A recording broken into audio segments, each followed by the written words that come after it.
মৰমৰ ছাত্ৰ ছাত্ৰীসকল সকলোকে মোৰ দৰ্পণ অসম ইউটিউব চেনেলৰ ফালৰ পৰা আন্তৰিক অভিনন্দন জনাইছোঁ। আশা কৰোঁ সকলোৱে ভালে আছা। চ' মই আজি তোমালোকৰ এইচএছ ফাইনেল ইয়াৰৰ প্ৰিভিয়াছ কুৱেশ্যন পেপাৰ যোনটো 2018 সেইটো ছল্ভ কৰিম, চাই যোৱা। কুৱেশ্যন পেপাৰটো তোমালোকে নিজে চাই ল'বা, কেইমাৰ্কৰ কেইটা থাকিব, এইবিলাক কৈ গ'লে আৰু ভিডিঅ'টো দীঘলীয়া হৈ যায়। চোৱা 1 মাৰ্কৰ চোৱা ফাৰ্ষ্ট কুৱেশ্যনটো কি আছে, মাথাপট শব্দৰ অৰ্থ কি? এইটো কি হ'ব? কৰ্মৰ প্ৰতি অৱহেলাৰ ফলত উপজা দুশ্চিন্তা। তাৰপিছত অমৰ তীৰ্থ পুথিখন কোনখন পুথিৰ ভগ্নানুবাদ? কোনখন?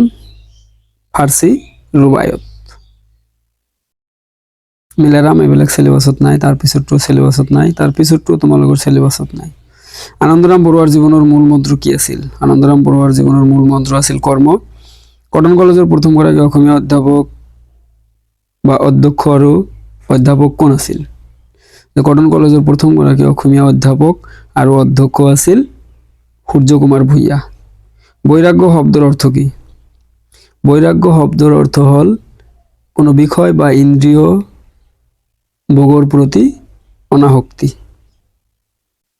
শিলভদ্ৰই কোনখন গ্ৰন্থৰ বাবে সাহিত্য একাডেমি বঁটা পাইছিল? শিলভদ্ৰই মধুপুৰ বহুদূৰ গ্ৰন্থখনৰ বাবে 1994 চনত সাহিত্য একাডেমি বঁটা পাইছিল। চিত্ৰবান ষ্টুডিঅ' কোনে নিৰ্মাণ কৰিছিল? জ্যোতিপ্ৰসাদ আগৰৱালাৰ। বসন্ত ৰোগৰ বিজ্ঞানসন্মত কাৰণ কি?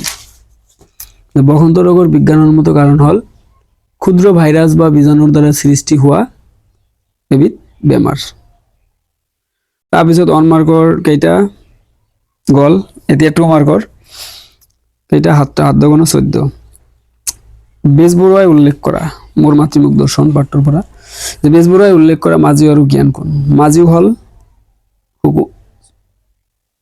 চাহ খেতিয়ক চন্দ্ৰ কুমাৰ আগৰৱালা আৰু জ্ঞান হ'ল ল কলেজৰ principal mister J Barua.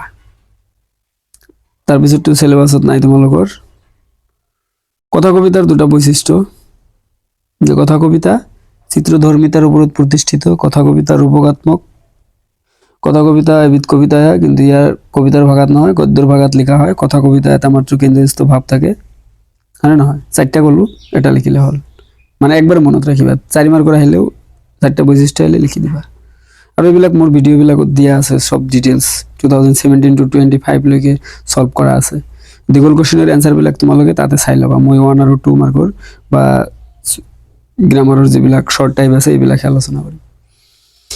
Upendra চন্দ্ৰ লেখাৰুৰ সম্পাদিত গ্ৰন্থৰ দুখনৰ নাম? ভক্তি বিবেক আৰু কথা সাহিত্য। তাৰপিছত পুৰণি অসমীয়া সচিত্ৰ পুথি দুখনৰ নাম কি? এই যে শংকচৰ বধ, ধৰ্মপুৰাণ, অৱকোষৰ যুদ্ধ, গীত গোবিন্দ এইবিলাক। অতিথি দেৱ ভৱ, অতিথিক দেৱতাৰ দৰে পূজা প্ৰাৰ্থনা কৰিব লাগিব বা সন্মান জনাব লাগিব, যেনেকৈ আমি মা দেউতাক আৰু ঈশ্বৰক কৰোঁ বা শিক্ষকসকলক কৰোঁ, শিক্ষয়িত্ৰীসকলক। ঠিক আছে। তাৰপিছত চোৱা, শিলভদ্ৰই লাভ কৰা 2টা বঁটাৰ নাম? সাহিত্য একাডেমি বঁটা আৰু এটা ভাৰতীয় ভাষা পৰিষদ বঁটা, অসম প্ৰকাশন পৰিষদ বঁটা। জ্যোতিপ্ৰসাদ আগৰৱালাই নিৰ্মাণ কৰা কথাছবি দুখনৰ নাম? জয়মতী আৰু ইন্দ্ৰমালতী। জয়মতী 1935, সেইখন আছিল প্ৰথম, আৰু ইন্দ্ৰমালতী 1939, সেইখন আছিল দ্বিতীয়। পদাৰ্থৰ কণাতৰক কি? যে এইটো কাক বোলে? পদাৰ্থৰ কণাতৰক হ'ল, এইটো তোমালোকৰ এই যে বৈজ্ঞানিক মানসিকতা কিদৰে কৰিব পাৰো পাঠ্যৰ পৰা দিছে, যে পদাৰ্থৰ ক্ষুদ্ৰতম কণাসমূহৰ বেগ ক্ৰমে বঢ়াই দিয়া যন্ত্ৰ বিশেষক পদাৰ্থৰ কণাতৰক বুলি কোৱা হয়। তাৰ তলতটো চিলেবাছত নাই, আগৰ চিলেবাছ বেলেগ আছিল। তাৰপিছত ভৱেন্দ্ৰনাথ শইকীয়াই লাভ কৰা 2টা বঁটাৰ নাম? শ্ৰেষ্ঠ চিত্ৰনাট্য বঁটা অগ্নিচিনান ছবিখনৰ বাবে, সাহিত্য একাডেমি বঁটা, আৰু এটা হ'ল অসম প্ৰকাশন বঁটা। 4 মাৰ্কৰ চোৱা কেইটা দিছে, এটা লিখিব লাগে, 4টা দিছে। মগনিয়াৰৰ মূল ভাৱ ইজি, নোটছত দিয়া আছে, চাই ল'বা। আনন্দৰাম বৰুৱাৰ পৰা দিছে দ্বিতীয়টো, 4 আশ্ৰম, ভাৰতীয় আদৰ্শত বৈৰাগ্যৰ পৰা দিছে, বৈজ্ঞানিক মানসিকতা, এইটোতো জানাই কৰ পৰা দিছে। দীঘল কুৱেশ্যন আৰু দিছে 5 মাৰ্কৰ 2টা লিখিব লাগে, কেইটা দিছে? 7টা দিছে তাৰে পৰা 2টা লিখিব লাগে যাৰ যি দুটা ভাল লাগে ইজি ইজি বহুত আছে 1 নম্বৰৰ পৰা আছে ডিব্ৰুগড়ৰ এইটো গোটাচেৰ এক কথাই মোৰ হন্তেক দিছিল হস্তি বিদ্যানগৰৰ পৰা দিছে চিঠিৰ পৰা দিছে চলচিত্ৰ দিছে ঠিক আছে বাকিবিলাক হয়তো তোমালোকৰ সিলেবাসত নাই নেক্সট 1 মাৰ্কৰ সোয়া কবিতা মাধৱদেৱৰ জন্ম কত হৈছিল উত্তৰ লখিমপুৰৰ নাৰায়ণপুৰ অঞ্চলত তাৰপিছত আহিল কিমান চনত নলিনীৱালা দেৱীয়ে পদ্মশ্ৰী উপাধি লাভ কৰিছিল কিমান চন 1958 1958 জ্যোতিপ্ৰসাদ আগৰৱালাৰ কবিতা পুথিখনৰ নাম কি লুইতৰ পাৰৰ অগ্নিহুৰ কাঠমিস্ত্ৰী ঘৰ কবিতাটি উল্লেখ থকা বিশ্বশিল্পী গৰাকী কোন কাঠমিস্ত্ৰী নিজেই তাৰপিছত আহিল কেশৱ মহন্তৰ দ্বাৰা ৰচিত এখন গীতৰ পুথিৰ নাম লিখা আছে কেশৱ মহন্তৰ দ্বাৰা ৰচিত এখন গীতৰ পুথিৰ নাম হল মোৰ যে কিমান হেপাহ উভতি নহৰ কবিতাটি কোন শ্ৰেণীৰ কবিতা উভতি নহৰ কবিতাটি হল আধুনিক শ্ৰেণীৰ কবিতা আৰু আধুনিক সদায় বাস্তৱবাদী ঠিক আছে নেক্সট কৰ্ণতম কবিতাটি কোনখন কাব্যপুথিৰ অন্তৰ্গত কোনখন দিনৰ পাছত দিন তাৰপিছত আহিল বৰগীত কাক বোলে যে মহাপুৰুষ শংকৰদেৱ আৰু মাধৱদেৱৰ দ্বাৰা ৰচিত আধ্যাত্মিক ভাৱসম্পন্ন আৰু ৰাগ ৰাগিণীযুক্ত গীতসমূহক বৰগীত বুলি কোৱা হয় মফিজুদ্দিন আহমেদ হাজৰিকাৰ কবিতাৰ দুটা বৈশিষ্ট্য এটা হল যে মফিজুদ্দিন আহমেদ হাজৰিকাৰ কবিতাত চুফি সাধকসকলৰ ভাৱধাৰা পোনপ্ৰথমতে প্ৰকাশ পাইছিল বা চুফি সাধকসকলৰ ভাৱধাৰা প্ৰথম তেওঁৰ কবিতাতেই প্ৰকাশ পাইছিল আৰু দ্বিতীয়টো হল তেওঁৰ কবিতাৰ ভাষাবিলাক অতি সহজ সৰল আৰু ঘৰুৱা নলিনীৱালা দেৱীৰ জীৱনীমূলক দুখন গ্ৰন্থৰ নাম স্মৃতি তীৰ্থ আৰু বিশ্ব দীপা তাৰপিছত আহিল জ্যোতিপ্ৰসাদ আগৰৱালাৰ জন্মৰ চন আৰু কত হৈছিল 1903 অৰ্থাৎ 1903 চনত জন্ম হৈছিল কত ডিব্ৰুগড়ৰ তামলবাৰী চাহ বাগিচা কাঠমিস্ত্ৰী ব্যৱহাৰ কৰা দুবিধ সঁজুলিৰ নাম কি আছিল ৰান্দা আৰু বটালি ডাঙৰি আৰু তৰাজুৰি শব্দ দুটাৰ অৰ্থ ডাঙৰি মানে ধানৰ সৰু সৰু মুঠি একেলগে কৰি বন্ধা মুঠা আৰু তৰাজুৰি মানে তৰা গছৰ জৰি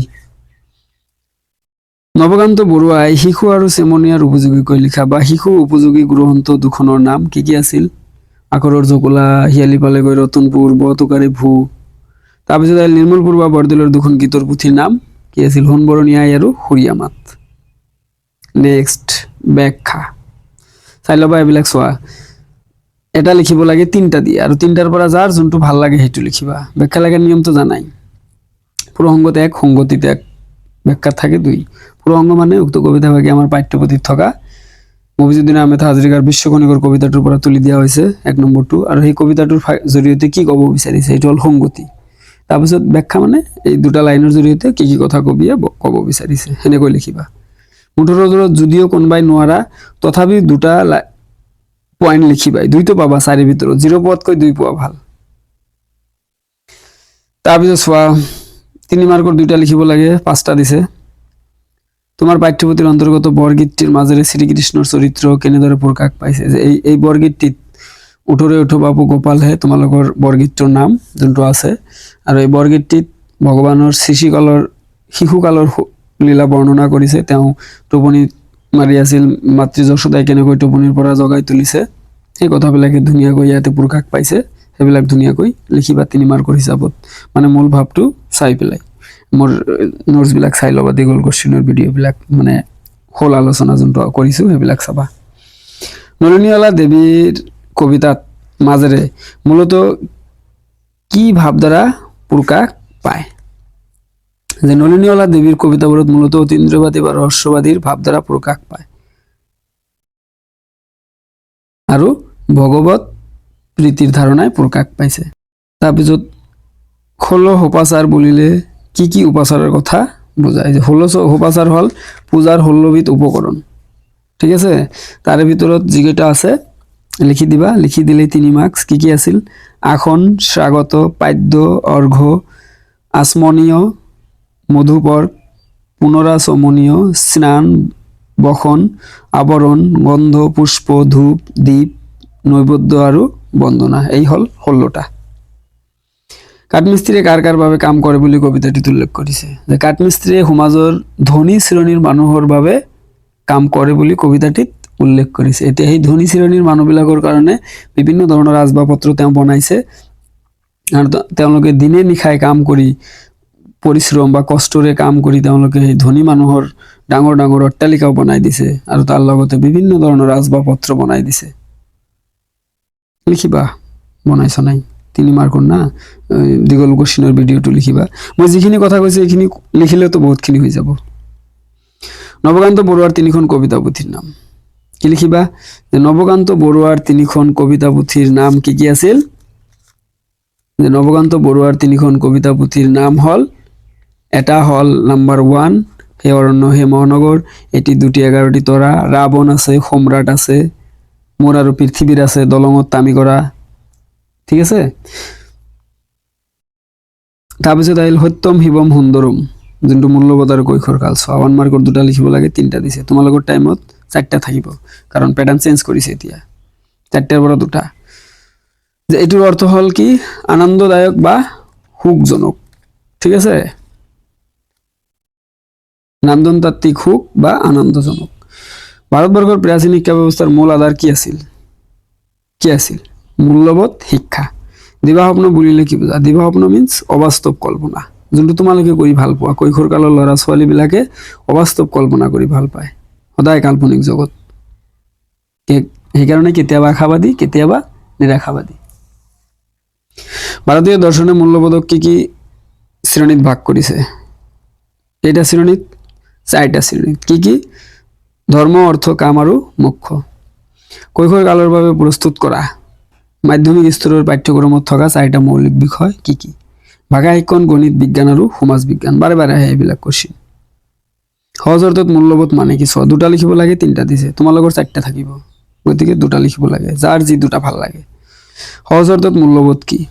যে সহজ অৰ্থত মূল্যবোধ হৈছে আমাৰ সামাজিক জীৱন সুস্থভাৱে পৰিচালনা কৰিবৰ বাবে বা সামাজিক জীৱন নিয়ন্ত্ৰণ কৰাৰ বাবে কিছুমান নীতি আৰু আদৰ্শ যিবোৰ মানুহে শিক্ষণ আৰু সামাজিকীকৰণৰ যোগেদি আয়ত্ত কৰে।